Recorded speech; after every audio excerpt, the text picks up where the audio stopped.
How's it going? Paul, how are you? Thanks, Emily. I'll see you guys at the end. Cheers. All right, doing well. Thanks so much for taking the time, Kevin. Really appreciate it. Oh, it's my pleasure, Paul. Hope you're doing well today. Yeah, just briefly tell us how you're managing to the pandemic and COVID. How is your work-life balance happening? And have you been working from home of late? Yeah, I have. I think the biggest change beyond just simply working at home, like a lot of folks are, and we're, blessed to be able to do that. There's a lot of folks that don't have those capabilities, Paul, as you know. The biggest change has been the travel. I had been a person that traveled so much with this role all over the country, pretty often, sometimes outside of the country. And I have not been on a business travel flight since first week of March. So, and I haven't stayed away from an airport this long in this consecutive amount of days and weeks in quite a while. So that's the biggest change for me. Yeah, same. I haven't been on a plane since late February, so it is an adjustment. There are obviously good and bad things to that adjustment. Just curious with regards to the collaboration aspect of your work, and how have you overcome not being next to your colleagues to collaborate? It's been something that surprisingly, and talking to others, it seems that a lot of folks are adapting fairly well that are in this situation.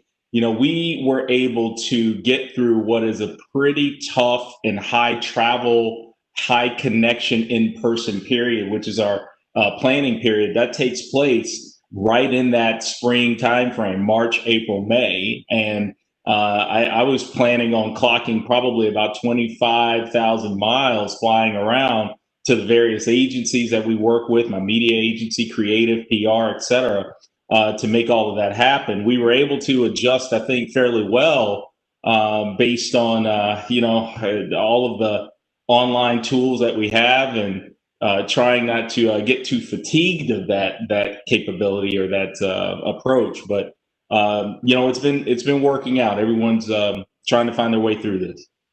Awesome.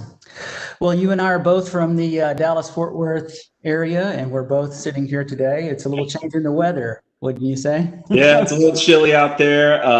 I'm not one for unnecessary sweat, so I appreciate it. You know what I'm talking about. The sweat you get going from the car just to the grocery store front door, you're drenched in sweat in Texas. So it feels pretty good to cool off. It is a change for sure. All right, let's jump right into it. We had time to connect before this call and touch upon a few questions. I want to just kind of run through those and see what's going on with AFM for the holiday season, and specifically, what you guys are doing and how COVID has impacted that. But in general, how do you foresee the holiday season playing out for advertisers? Do you think they'll be spending more? And if so, where and on what channels? Yeah, I've been talking to a couple of friends that are in the industry. I think a couple of things are starting to happen. The first thing is that production for advertising really shut down. Okay, not too much of a surprise probably for all the folks that are on this call, but starting to see a lot of that pick up, including us. I think it's a factor of understanding, what you want to accomplish. How you might be able to do that, the production crews getting their feet under them in terms of COVID protocols, even understanding locations, things like that. So once you can actually create something with some communication, I think then you'll find that the media spend will pick up. I think one of the other things that has really impacted some of the decisions lately in this space is the fact that two spaces or two topics rather are taking up a lot of the media slots. The first is COVID. So, for example, a lot of public service announcement space is taken up with the government and with COVID. And then the second is the political spend, right, for the political environment, which will die off here in a week or two, but that takes up a lot of availability on the media side. So I think between the availability of media, the availability of being able to produce, you're going to see more out there. Awesome. Where do you, with that same question, where do you think brands will be spending less year over year given the current climate? Yeah, I think, and we've run into this ourselves. We started out the year. I talked about the planning period back in AMJ, or MAM, I guess, March, April, May for us. And we had planned some outdoor, or I should say, out of home activity. Not necessarily a traditional outdoor that you think about, but we had planned some things around fitness clubs, for example, from a media buy. And clearly, that's not really going to happen, right? Pretty much, I would think that most out of home opportunities right now are largely off the table because people are not out of home. And so if I were to pick one area that you're going to see a pullback versus whatever the benchmark average is, I'd say probably the area. Got it. Got it. What are some of the positive changes in purchase behaviors that you're seeing this holiday season in particular versus last year? Well, I'd say from a purchase standpoint in general, there's two parts of that question. There's behaviors in purchase, and then there's holiday season overlay. For us, it will be interesting to see what happens from an avocado standpoint and from the categories standpoint. The holiday time period is a little bit slower versus maybe the balance of the year. There's a lot of hypotheses around that. Avocados aren't really thought of often as a food that you would include with your cranberry and your turkey. Same thing for perhaps Christmas. We certainly want to change that, right? So, and we're working on that. One of the things that we do to overcome that is we focus on the football occasion, which again has been somewhat disrupted due to COVID. Now, in general, the notion of what's happened with purchase behavior, we've actually seen that as a positive for our category. Okay, so what do you have? You have scenarios in which people are cooking at home more, so they're looking for more variety, right? So a product like ours can bring that. And then finally, there's a health component on top of that. I think health is even more top of mind out for obvious reasons. And so as a result, our product really fits in with all of that, and we're seeing that come to fruition, I think, in our sales data. Yeah, you talked about good food, good times, good health, and that seems to be omnipresent right now as well, doesn't it?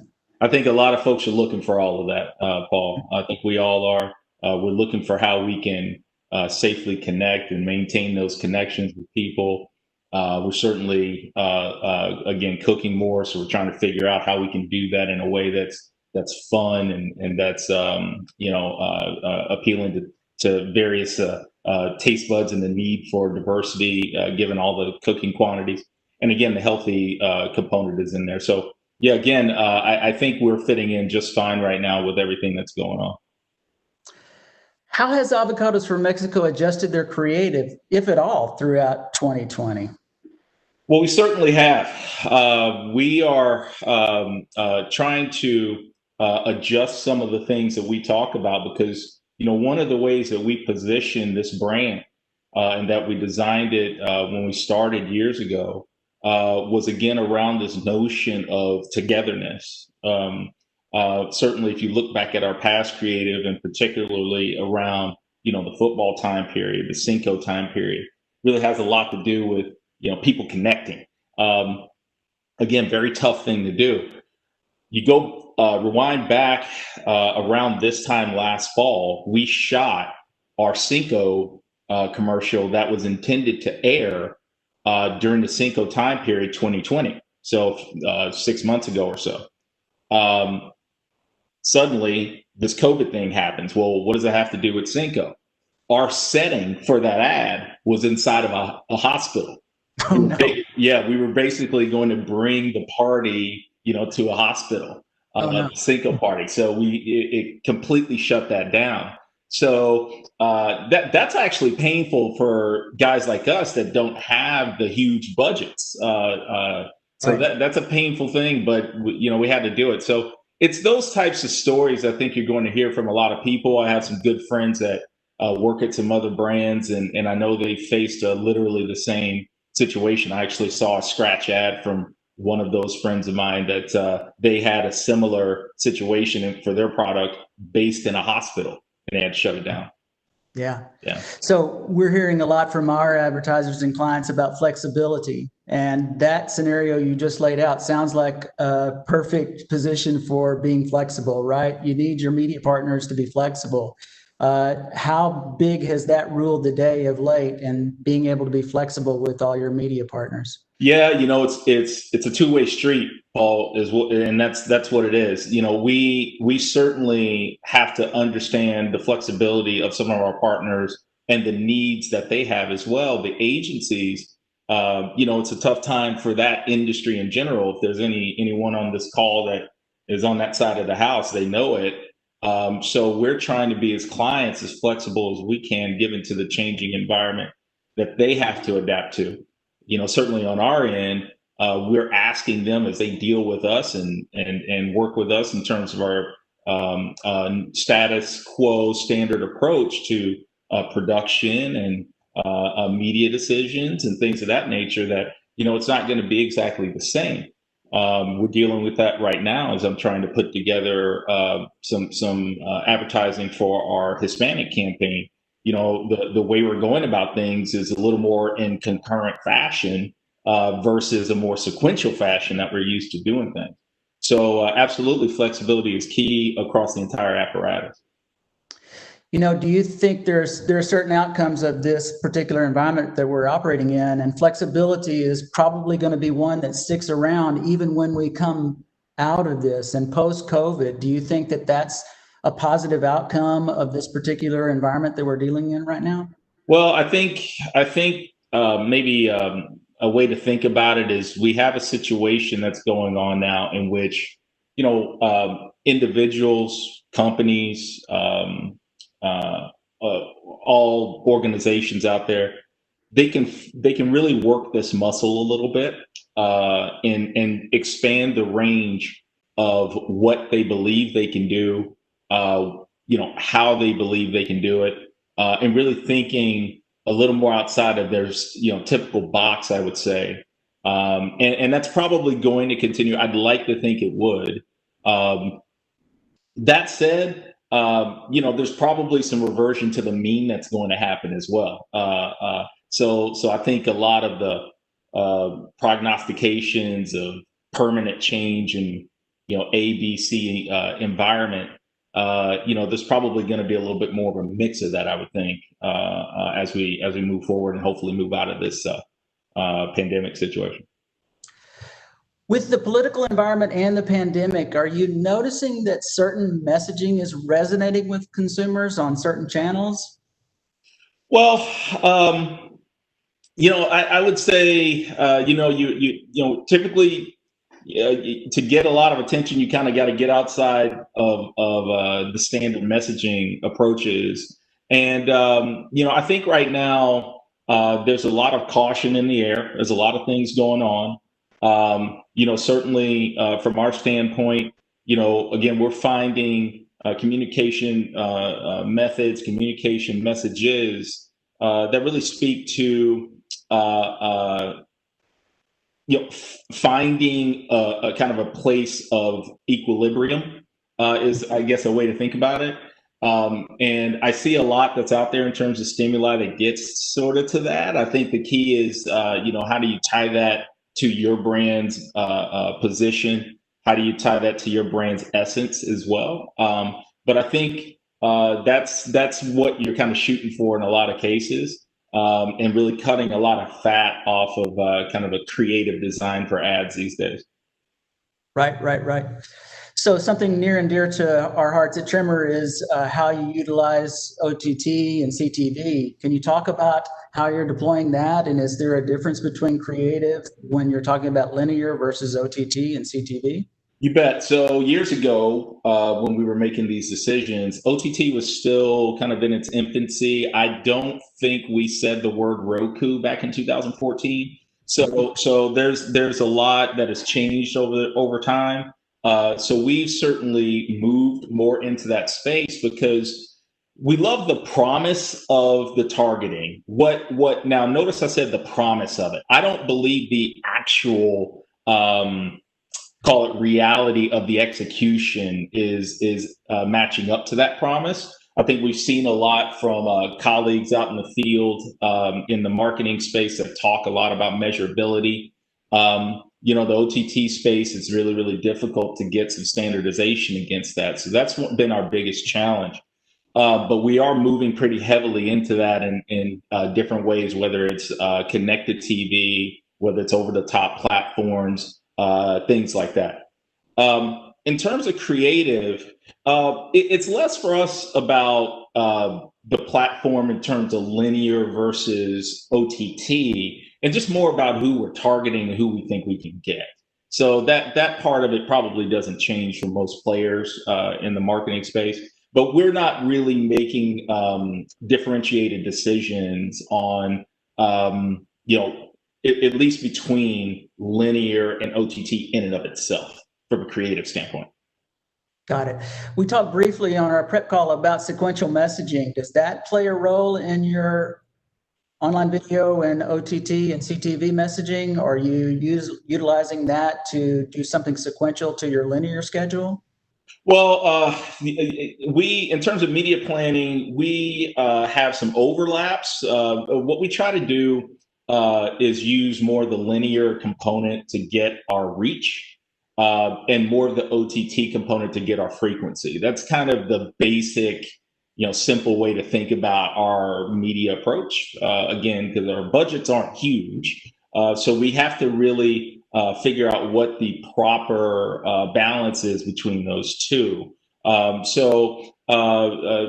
Using various techniques, certainly some negotiation components, that's how we're approaching that. And we supplement the media plan in that case with, again, some audio components, obviously some digital components as well. We had planned for some out of home, talked about that a little bit earlier, but that's kind of how we're mixing and matching things.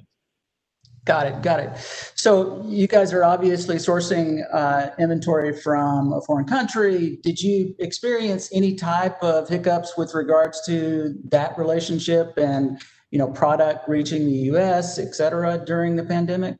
To my knowledge, and for everyone to know, our organization is strictly a marketing organization. So the folks that handle the product itself from an import and resale effectively back from wholesale to those importers to the retail, that's effectively our parents, right? So speaking for them effectively to a certain degree here. The only disruption, and there really wasn't much of one, but if you look at our data, but the only thing that might have been a little bit of an issue is just simply the fact that Mexico had issues as well with this with the pandemic, right? So they were trying to get their feet under them as a government and certainly as a society and figure out how they could put workers out there in order to get the product and to pack it, ship it, and get it imported. But in terms of cross-border activity and things of that nature, really didn't see much of an issue. Yeah, you talked briefly about approvals, and I'm assuming under this, everybody's moving very quickly and trying to get creative approved. And could you touch briefly on, the varying people and entities that have to approve your creative, like the FDA, and how that process unfolds? Yeah, it's actually USDA, not FDA for us, right? The Agriculture Department, but not the drug department effectively. but it's confusing because FDA actually does have some oversight in some of these spaces as well. So that's fair. But everything we do, the thing about this organization, we actually exist, Paul, as an act of Congress, as a result of an act of Congress. We, through that act, must have all communications approved by the United States Department of Agriculture. So everything you've ever seen from this organization has a checkoff. We're actually part of what they call a checkoff program. has a checkoff from the USDA. So that's one of the biggest. I would have called it a hurdle back in the day. Now I think they've gotten really used to what we're trying to do, how we work, how we're a little bit different than maybe most of the other players out there that they have a checkoff program with. And so they're really good partners in trying to help us figure out how we stay in bounds with what we need to from a regulatory standpoint, but also do the best we can in terms of true compelling marketing. Awesome. I know we're focused on holiday here, but one of the huge decisions that's coming out of your organization is the decision to not participate in the Super Bowl. You guys were pioneers in, basically launching a brand via that big media event. Can you talk to us? And I found this incredibly interesting in our prep call about the fact that you actually had made this decision pre-COVID. And can you just enlighten everybody about how that decision came about and why you did it? Yeah, that's right. COVID had nothing to do with this because, I started contemplating this and throwing it around the office, with the CEO and thinking about this years ago. We started out, our first Super Bowl was January of 15. And since then we've been in 6 straight. And we started this company back in, the company was started. We didn't start it, but the company was started late 13, and then the current, call it administration and current set of folks that are here came on in 14. We were a different organization back then. We certainly had a different set of goals. Well, I wouldn't say a different set of goals, but we had a different position from which we were trying to accomplish those goals. And 6 years later, the question is, are you still in that same position? And if you're not, what position are you in, and what place does Super Bowl have in that? Super Bowl still has a future with us for sure, but we had to make some different decisions to try some different things from a media standpoint. When you're buying the Super Bowl, you're locked into not only the Super Bowl cost for the 30-second ad or the 60 or the 15, whatever you're buying, but the network also says, all right, well, we want you to spend X amount more with the network, okay, with the same network. So you get kind of locked in there. That's okay for large budgets. For small ones, that can be a problem for media planning. So we wanted to try some different things to see where we would land. But I don't think this is the last of us in the big game for sure. Yeah. In general, since you participated in that event for so many years, what do you think are going to be some of the pitfalls that advertisers are going to encounter given the climate with COVID, et cetera, and the possibility that viewership could be down year over year? Well, I think the biggest thing to worry about as an advertiser in the Super Bowl is if the Super Bowl is going to happen, period. Okay. Yeah. That's the biggest barrier. My guess is there's too much money involved, which is exactly why you still see, the season going on right now. It's just too much involved. So my guess is you'll see a Super Bowl game. How that might happen, I don't know. There may be some bubble type of situation created once the final 2 teams have decided. I think, viewership could go either way. We've heard a lot about viewership lately, but we had a different situation lately, which was that there was a point in which you had all 4 major sports going at the same time. That rarely has ever, I think, happened. And so you shouldn't expect that in January or late January, early Feb. And people may be starving for, again, a little bit of an escape. So who knows? If you told me viewership actually went up, I wouldn't be surprised. Right. You guys were named one of Fast Company's 100 Best Workplaces for Innovation in 2020. Congratulations. Cheers. Thanks. Yeah, that was in September. I mean, it's very recent. So even in this, COVID-adjusted year, you guys are recognized for your innovation. How important is innovation to your marketing efforts at AFM? Pretty important. When we started the organization, we said we wanted to be different. If you look out, particularly for agriculture-based products, if you look at So much of the marketing that happens there, it's so it focused and coalesces around this farmer's approach. It's from the heart and the hands of the farmer to your table, and that's fine, but it is sane. And so we wanted to take more of what was a classical CPG type of approach. And so I think we've done a lot of that, certainly on the above the line side. On the below the line side, I think you see some innovative things that our shopper team is doing with our digital team as well. We're kind of blending the two spaces a lot more than I think you would see, not only in the agricultural space, but in any space, certainly, with those types of promotions and advertisements. And just in terms of how we think about the business, how we're developing strategies, very important to us as well. So we're always looking for the new angle. And finally, I'd say from an innovation standpoint, don't forget that we got a food service arm. And that food service arm is certainly always innovating new approaches with food preparation, because that's what the food service operators are looking for. Yeah, talk to us a little bit about those varying channels that you have. You have food service, you have consumer, et cetera, and how are all of those planned independently or together, et cetera? Yeah, you bet. So the way our organization is set up, again, think of it as if you took any standard company out there, you sort of plucked out the marketing arm or the marketing department off of the org chart and made that a separate subsidiary only to serve that company. That's kind of what we are.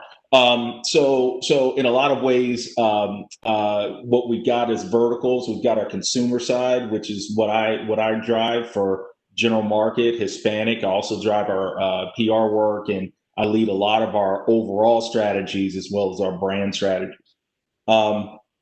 We also have the digital arm. Okay, so that is an arm that has a two-fold purpose. Certainly support a lot of the other departments that are executing things, but they have their own strategies, standalone strategies for accomplishing our brand goals as well, and our company goals.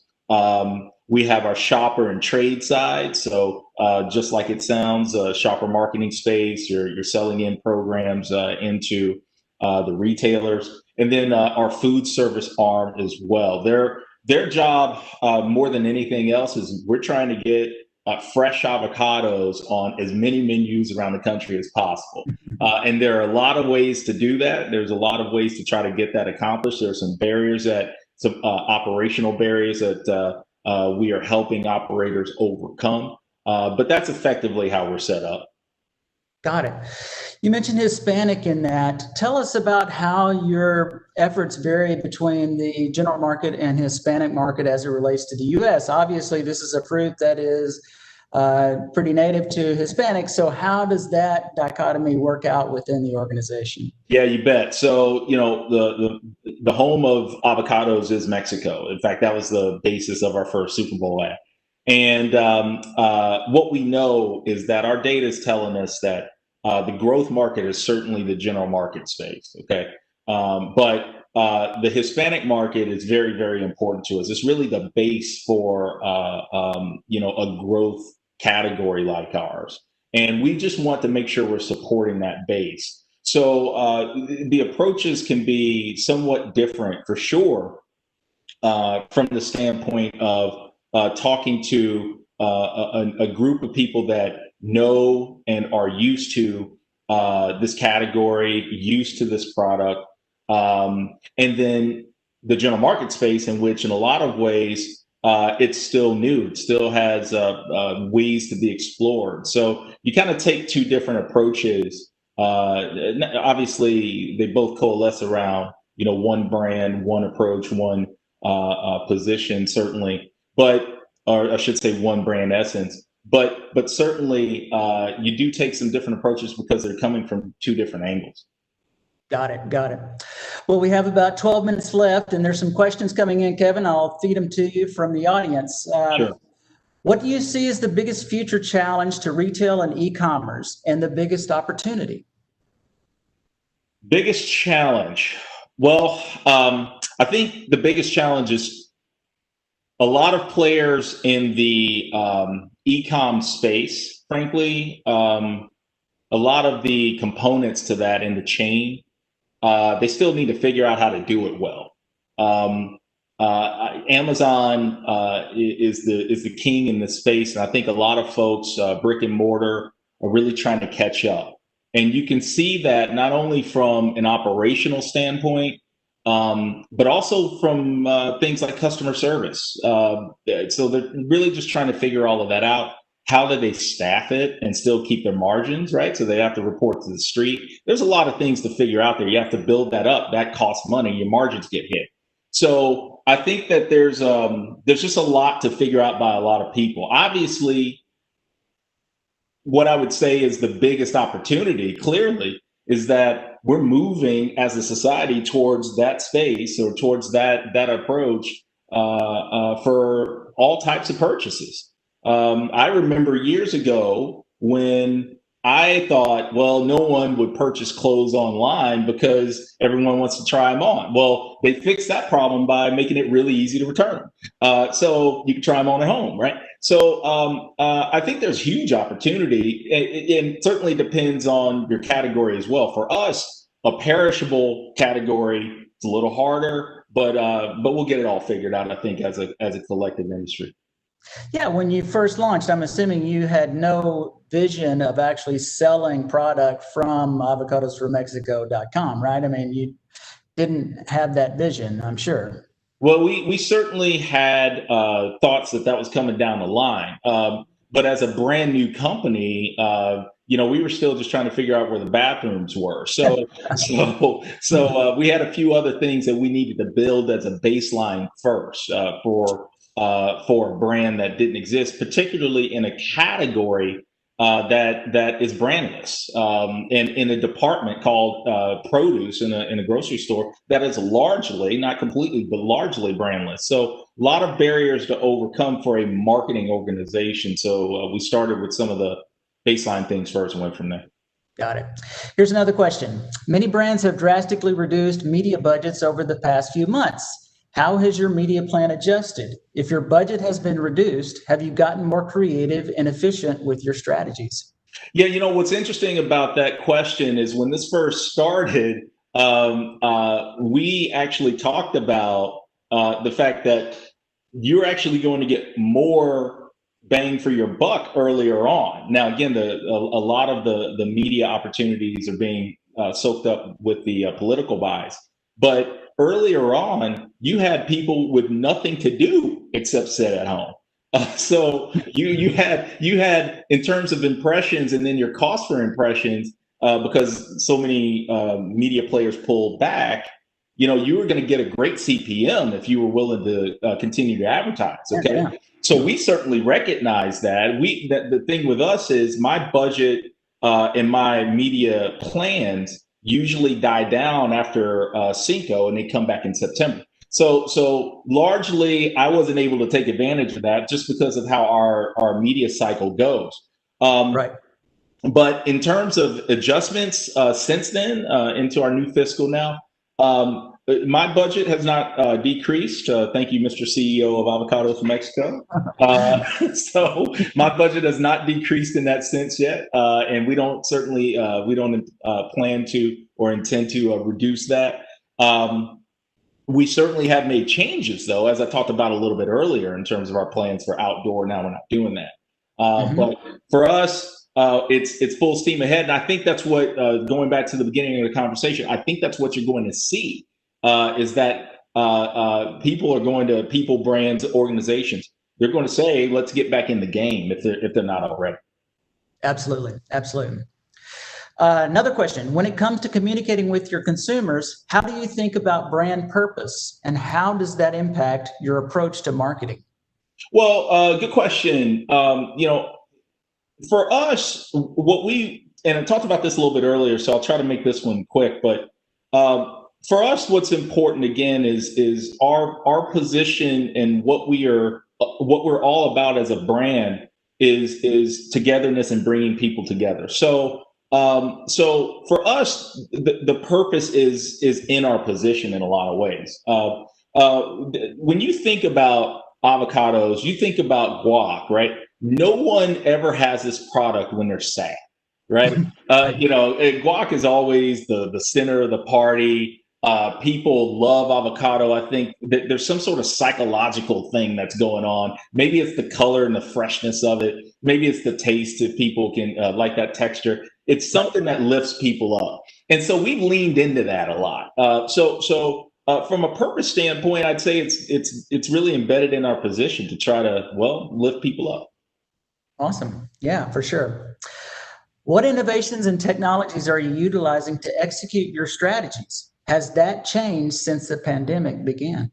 Well, no, it hasn't. I'll go backwards. Nothing's changed in that sense since the pandemic began, other than the fact that I would think, and this is a better question for our digital folks, but we've certainly picked up the pace on developing an e-com approach. So that certainly has happened.